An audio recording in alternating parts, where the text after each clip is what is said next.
श्री स्वामी समर्थ. कसे आहात सर्व? मस्त आहात अशी आशा करते व आपल्या नवीन ब्लॉगला सुरुवात करते. मार्गशीर्ष महिन्यातील शेवटचा गुरुवार व उद्यापनाचे साहित्य घेण्यासाठी आज प्लॅन झाला मार्केटला जाण्यासाठी. त्यामुळे सकाळी लवकर उठून नाश्ता करून आम्ही रेडी झालो मार्केटला जाण्यासाठी. मॉइश्चरायझर, सनस्क्रीन, बीबी क्रीमने आपलं स्किन केअर रुटीन फॉलो केलं व दुसरीकडे रुद्रांशने बाबांना कपडे काढून दिले.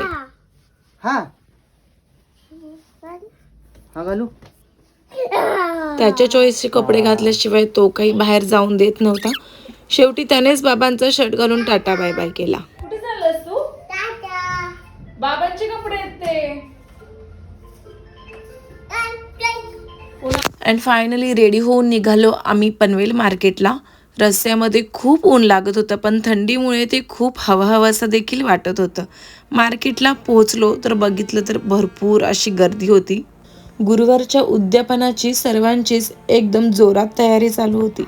या पनवेल मार्केटची एक खासियतच आहे. आपला दुसऱ्या दिवशी जो काही सण असेल आणि त्या सणाला लागणारी वस्तू इथे भेटणार नाही असं शक्यच नाही, तेही अगदी स्वस्त दरामध्ये. सर्वात आधी नजर पडली ती देवीच्या वस्त्रांवरती.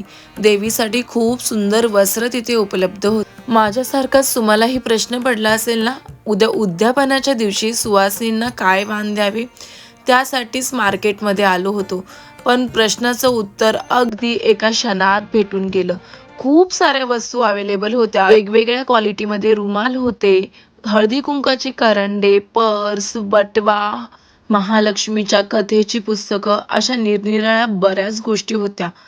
आपल्या बऱ्याच महिला ह्या पुस्तकामध्ये सांगितलेल्या कथेनुसार एक कथेची प्रत, अस्टर किंवा गुलाबाचे फूल व फळ हे प्रत्येक सुवासिनींना देत असते. पण आता जर आपण बघायला गेलो तर प्रत्येक महिला हे व्रत करतेच असं नाही. आजूबाजूला आपण ज्यांना कोणाही प्रत देतो ते प्रत्येक जण हे व्रत करतच असं नाही. त्यामुळे त्या कथेच्या पुस्तकाचा तो सहसा योग्य असा वापर केला जात नाही. बऱ्याच ठिकाणी तर ही पुस्तकं निर्माल्यामध्ये देखील पाहायला भेटतात. त्यामुळे मी ठरवलं की ह्या वर्षी मी प्रत देणार नाही. त्याऐवजी त्या महिलांना अशी कोणती तरी वस्तू देऊयात, त्या वस्तूचा त्यांना उपयोग होईल. बऱ्याच वस्तू पाहून झाल्यानंतर मी रुमाल व हळदी कुंकवाचा करंड देण्याचे ठरवले. त्या 2 वस्तू मी घेतल्या. त्या मला 100ला 1 डझन अशा प्रमाणे भेटल्या. दुकानापेक्षा इथे प्राइस जवळजवळ 10 ते 12 रुपयाने कमीच असते. सुंदर सुंदर देवीचे मुखवटे पाहून मनातील मोह काही आवरेना.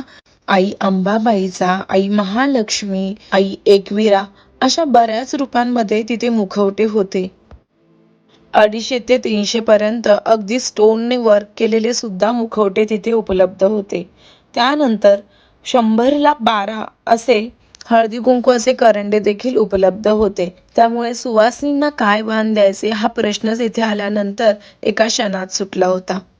उद्यापनाच्या सामानासोबतच इतर दुसऱ्या गोष्टी देखील तेथे उपलब्ध होत्या.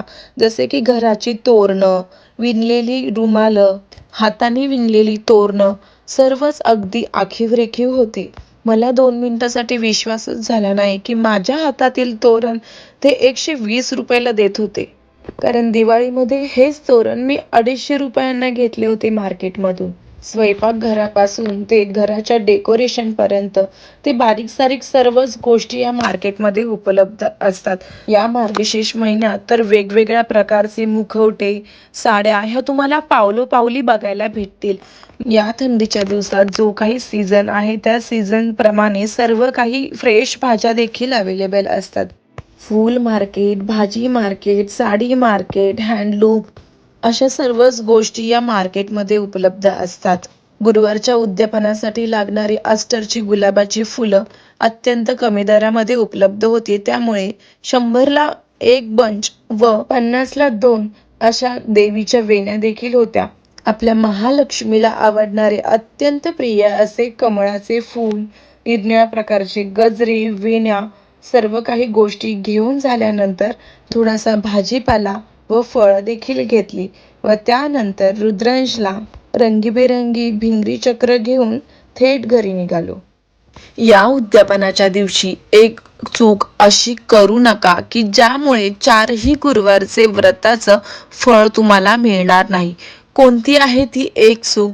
तर उद्यापनाच्या दिवशी आपण महालक्ष्मीची जी काही प्रत ज्यांना देणार आहोत त्यांच्याकडून त्याचा गैरवापर झाला नाही पाहिजे. त्यामुळे अशी वस्तू द्या की ज्या गोष्टींचा पूर्ण वापर त्या स्त्रियांना होऊ शकतो. त्यामुळे शक्यतो महालक्ष्मी देवीचा फोटो, देवीची प्रत अशा गोष्टी उद्यापनामध्ये सुवासिनींना देऊ नका.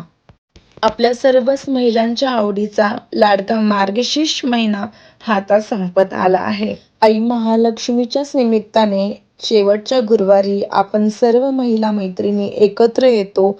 आपल्या सौभाग्याचा हळदी कुंकवाचा सण साजरा करतो. हे मार्गशीर्ष गुरुवार अगदी लहान मुलींपासून ते विवाहित स्त्रीपर्यंत अगदी कोणी देखील करू शकतो. आपल्याला देवाकडून काहीतरी भेटावं म्हणून नाही तर खूप काही दिलं आहे या श्रद्धेने एकदा करून पहा. आई महालक्ष्मी अगदी भरभरून देईल, कधीच काही कमी पडू देणार नाही. असा होता आजचा काहीसा गुरुवारच्या उद्यापनाच्या तयारीचा दिवस. भेटूयात नवीन ब्लॉगमध्ये नवीन माहितीसह. तोपर्यंत श्री स्वामी समर्थ.